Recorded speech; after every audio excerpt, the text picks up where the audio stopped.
कहानी की शुरुआत में हम दो अमेरिकन सोल्जर्स को देखते हैं जिनके नाम थे आइजैक और मैथ्यूज। ये वक्त है साल 2007 का, जब इराक और अमेरिका की लड़ाई खत्म हो चुकी थी। लेकिन इसके बावजूद आइजैक और मैथ्यूज को इराक भेजा गया था ताकि वो एक पाइपलाइन के कंस्ट्रक्शन पर नजर रख सकें, क्योंकि उन्हें खबर मिली थी कि जुबा नाम का एक इराकी स्नाइपर उस साइट पर काम कर रहे अमेरिकन वर्कर्स को मार रहा है। अब ये दोनों उस लोकेशन पर पहुंचे और झाड़ियों के बीच लेटकर अपने दुश्मन की तलाश करने लगे। देखते ही देखते 20 घंटे गुजर गए, लेकिन अब तक इन दोनों को कोई हलचल दिखाई नहीं दी और जुबा का भी कोई अता पता नहीं था। अब रेगिस्तान की भीषण गर्मी के चलते मैथ्यूज का सब्र खत्म होता जा रहा था और अब तक तो उसे लगने लगा था कि असल में यहाँ कोई स्नाइपर है ही नहीं और किसी ने उन्हें गलत इन्फॉर्मेशन दी है। वो आइजैक से कहता है कि हमें थोड़ा और आगे जाकर इस पूरे एरिया की छानबीन करनी चाहिए। इस पर आइजैक कहता है कि ऐसा करना एक बेवकूफी होगी, क्योंकि अगर जुबा यहाँ मौजूद है तो वो हमें जिंदा नहीं छोड़ेगा। यहाँ मैथ्यूज आइजैक से कहता है कि देख भाई, अगर जुबा यहाँ होता तो इन 20 घंटों में या तो वो हमें देख लेता या फिर हम उसे देख लेते। और रही बात इन बॉडीज की, तो मुझे लगता है कि इन लोगों को इराकी लुटेरों ने मारा होगा। इस पर आइजैक उससे कहता है कि इन सभी लोगों की मौत हेडशॉट खाकर हुई है और ये लुटेरों का नहीं बल्कि एक प्रोफेशनल स्नाइपर का काम है। हालांकि मैथ्यूज आइजैक की बात से सहमत नहीं था, लेकिन इसके बावजूद वो कुछ और घंटों तक इंतजार करने का फैसला करता है। देखते ही देखते कुछ घंटे और गुजर गए, लेकिन अब तक इन दोनों को कोई हलचल दिखाई नहीं दी। फाइनली मैथ्यूज के सब्र का बांध टूट गया और उसने उस कंस्ट्रक्शन साइट पर जाकर चेक करने का फैसला किया।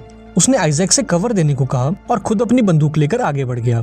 थोड़ा चलने के बाद जब मैथ्यूज साइट पर पहुंचा तो उसे चारों तरफ लाशों का ढेर दिखाई दिया, जिनमें से कुछ लाशें अमेरिकन सोल्जर्स की थीं और बाकी लाशें अमेरिकन वर्कर्स की। यहाँ मैथ्यूज को एक रेडियो भी मिला और वो उसे उठाकर आगे बढ़ने लगा। तभी अचानक से आइजैक का स्कोप धुंधला पड़ गया, जिसके चलते वो मैथ्यूज को ठीक से देख नहीं पा रहा था। उसने फौरन मैथ्यूज को इसकी जानकारी दी और उससे वापस लौटने को कहा। इस पर मैथ्यूज कहता है कि भाई, मैंने तुझे कितनी बार बोला है कि तू अपना स्कोप चेंज कर ले और कुछ ढंग का ले ले, लेकिन तू मेरी बात सुनता ही नहीं है। यहाँ आइजैक कहता है कि ये स्कोप हमारे प्यारे दोस्त डीन का है और इसलिए मैं हमेशा इसे अपने पास रखता हूँ। दरअसल डीन इन दोनों का एक पुराना दोस्त था जो युद्ध के दौरान मारा गया था और ये स्कोप डीन की आखिरी निशानी थी। इसके बाद जब मैथ्यूज ने लाशों की जांच की तो वो पूरी तरह से हैरान हो गया, क्योंकि ये सभी लोग परफेक्ट हेडशॉट खाकर मरे थे। अब मैथ्यूज को एहसास होता है कि शायद आइजैक सही कह रहा था और ये काम किसी प्रोफेशनल स्नाइपर का ही है और इतना पक्का निशाना केवल एक आदमी लगा सकता है और वो है जुबा। मैथ्यूज आइजैक को भी इसके बारे में बताता है, जिस पर आइजैक कहता है कि तुम फौरन वहाँ से वापस लौट आओ, वरना तुम्हें भी उन लाशों को कंपनी देनी होगी।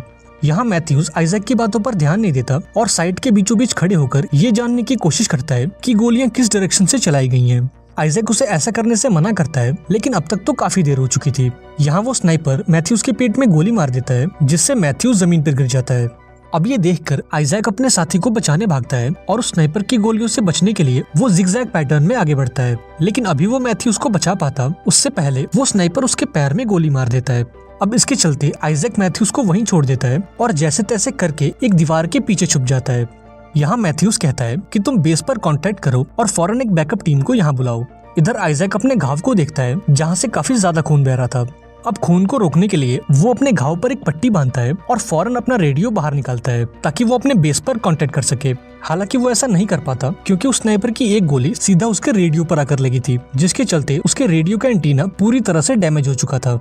तभी आइजैक मैथ्यूज को देखता है, जो अपनी बंदूक तक पहुंचने की कोशिश कर रहा था। यहाँ आइजैक उससे कहता है कि तुम हिलना डुलना बंद करो, क्योंकि अगर स्नाइपर ने तुम्हें जिंदा देख लिया तो वो तुम पर एक और गोली चला देगा। हालांकि मैथ्यूज अब भी उसकी बात नहीं मानता और उस बंदूक तक पहुंचने की कोशिश करता है, लेकिन इस दौरान वो दर्द के मारे बेहोश हो जाता है। अब यहाँ आइजैक को एहसास होता है कि वो दोनों कितनी बुरी तरह से फंस चुके हैं और फिलहाल वो खुद को बचाने के लिए कुछ नहीं कर सकते। यहाँ आइजैक ने खुद को शांत किया और इस मौके का फायदा उठाकर उसने अपने पैर से गोली निकालने की कोशिश की, लेकिन ये काम इतना दर्दनाक था कि आइजैक दर्द के मारे वहीं बेहोश हो गया। वो कई घंटों तक ऐसे ही बेहोश पड़ा रहा और उसकी आंख तब खुली जब उसने रेडियो पर थोड़ी हलचल सुनी। यहाँ आइजैक को लगा कि शायद यूएस आर्मी उससे कांटेक्ट करने की कोशिश कर रही है और ये देखकर वो काफी खुश हो गया। इसके बाद उसने उन्हें सिचुएशन की पूरी जानकारी दी और एक बैकअप टीम भेजने को कहा। अब जो ऑफिसर आइजैक से फोन पर बात कर रहा था वो उससे कहता है कि इतने बड़े रेगिस्तान में तुम्हें देख पाना इम्पॉसिबल है, इसलिए हम ये चाहते हैं कि तुम अपनी जगह पर खड़े हो जाओ या फिर हवा में फायर करो, ताकि हम तुम्हारी लोकेशन जान सकें और तुम तक मदद पहुंचा सकें। अब ये सुनकर आइजैक थोड़ा परेशान हो जाता है और उसे इस आदमी पर शक होता है, क्योंकि ये सारी चीजें करना प्रोटोकॉल के खिलाफ थी। इसके बाद जब आइजैक ने इस आदमी के एक्सेंट पर फोकस किया तो वो फौरन समझ गया कि ये आदमी कोई अमेरिकन नहीं है, बल्कि वो स्नाइपर है जिसने इन्हें गोली मारी है। उस स्नाइपर ने आइजैक की रेडियो फ्रीक्वेंसी पकड़ ली थी और अब वो इसके मजे ले रहा था। यहाँ आइजैक कहता है कि मैंने तुम्हें पहचान लिया, तुम कोई अमेरिकन नहीं हो बल्कि वो स्नाइपर हो जिसने हमें गोली मारी है। इस पर वो स्नाइपर कहता है कि तुम्हारा अंदाजा बिल्कुल सही है, मैं वही हूँ जिसने यहाँ मौजूद सभी अमेरिकियों को मारा है, और अगर तुम जिंदा रहना चाहते हो तो तुम मुझसे बातें करते रहो। अब पहले तो आइजैक इसके लिए मना कर देता है, लेकिन जब वो स्नाइपर मैथ्यूज को शूट करने की धमकी देता है तो आइजैक उससे बात करने के लिए राजी हो जाता है। वो स्नाइपर आइजैक से कई सवाल करता है और आइजैक को ना चाहकर भी उनके जवाब देने पड़ते हैं। बीच बीच में आइजैक अपने स्कोप के जरिए उस स्नाइपर को देखने की कोशिश करता है और जमीन पर एक मैप बनाकर उसकी पॉसिबल लोकेशंस को मार्क करता है। यहाँ आइजैक उस स्नाइपर से पूछता है कि तुम ये सब कुछ क्यों कर रहे हो? इराक और अमेरिका की लड़ाई तो कब की खत्म हो चुकी है, तो फिर इन अमेरिकन वर्कर्स को मारने का क्या मतलब है? तुम उन लोगों को मार रहे हो जो तुम्हारे देश को डेवलप करने में तुम्हारी मदद कर रहे हैं, और तुम खुद को एक इराकी कहते हो।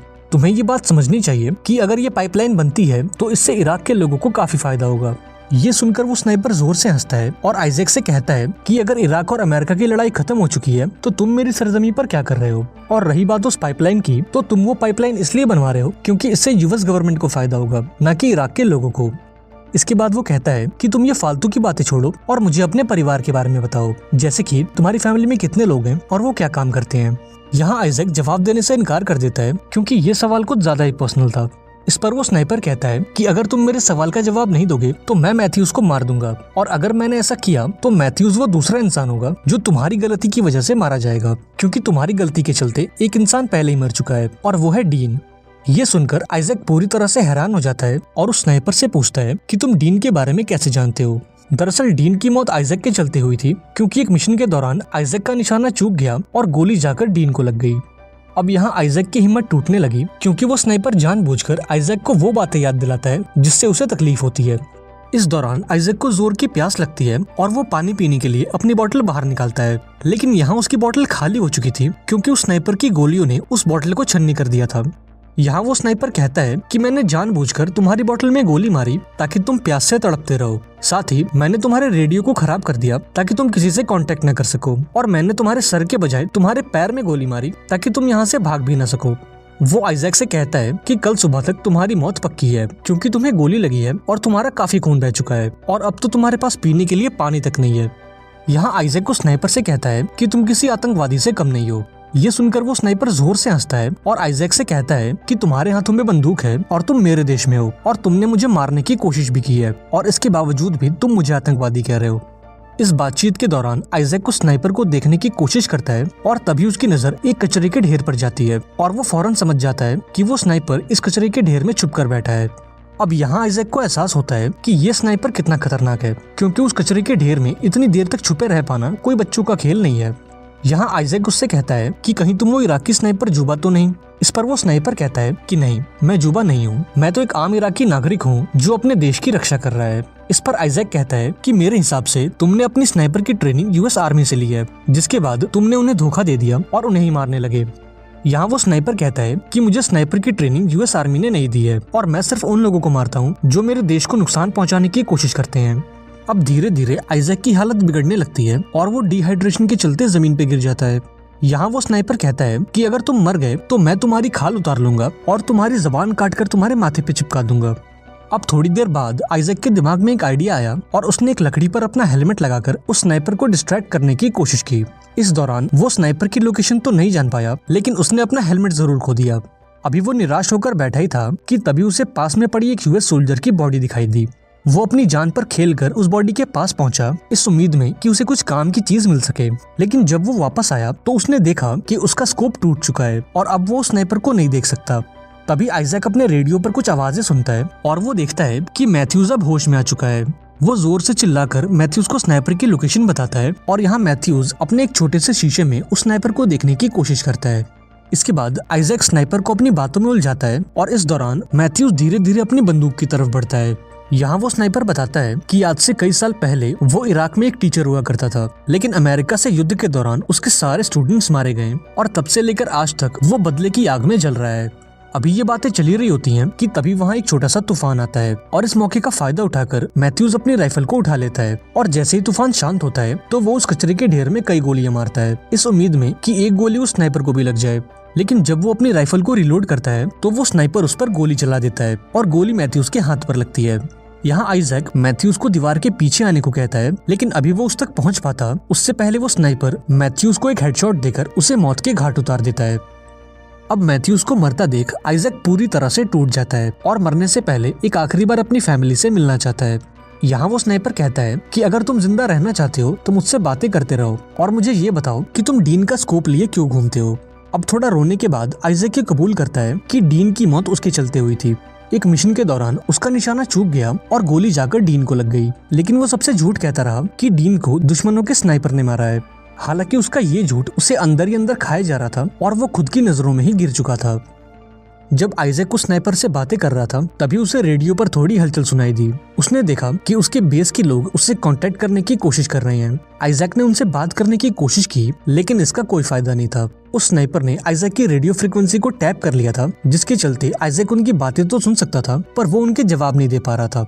यहाँ वो स्नाइपर आइजैक बनकर बातें करता है और बेस के लोगों से एक बैकअप टीम भेजने को कहता है। और अब आइजैक को एहसास होता है कि असल में यहाँ मौजूद वर्कर्स ने कभी मदद बुलाई नहीं थी। वो तो ये स्नाइपर था जिसने उनसे मदद मांगी थी ताकि यूएस आर्मी यहाँ आए और ये एक एक करके उन्हें मार सके। यहाँ आइजैक ने इस बातचीत को रोकने की कोशिश की, लेकिन वो इसमें नाकामयाब रहा और थककर वहीं सो गया।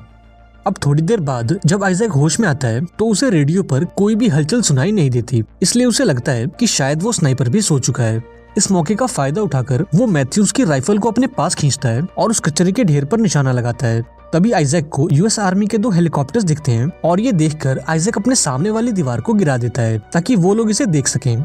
इसके बाद वो अपना निशाना लगाता है और उस कचरे के ढेर में गोली मारता है। हालांकि वो श्योर नहीं था कि गोली उस स्नाइपर को लगी है या नहीं, और ये जानने के लिए वो अपनी जगह पर खड़ा हो जाता है ताकि अगर वो स्नाइपर जिंदा हो तो वो इसे मार दे। लेकिन लकीली वो स्नाइपर गोलियां नहीं चलाता, जिससे आइजैक को लगता है कि या तो वो स्नाइपर मर चुका है या फिर बुरी तरह से घायल है। अब जल्द ही वो दोनों हेलीकॉप्टर्स लैंड हो गए और यहाँ आइजैक की टीम उसे स्ट्रेचर पर लिटाकर वहाँ से ले जाने लगी। यहाँ आइजैक ने उन्हें स्नाइपर के बारे में बताने की कोशिश की, लेकिन उसकी हालत इतनी खराब थी कि वो ठीक से बोल तक नहीं पा रहा था।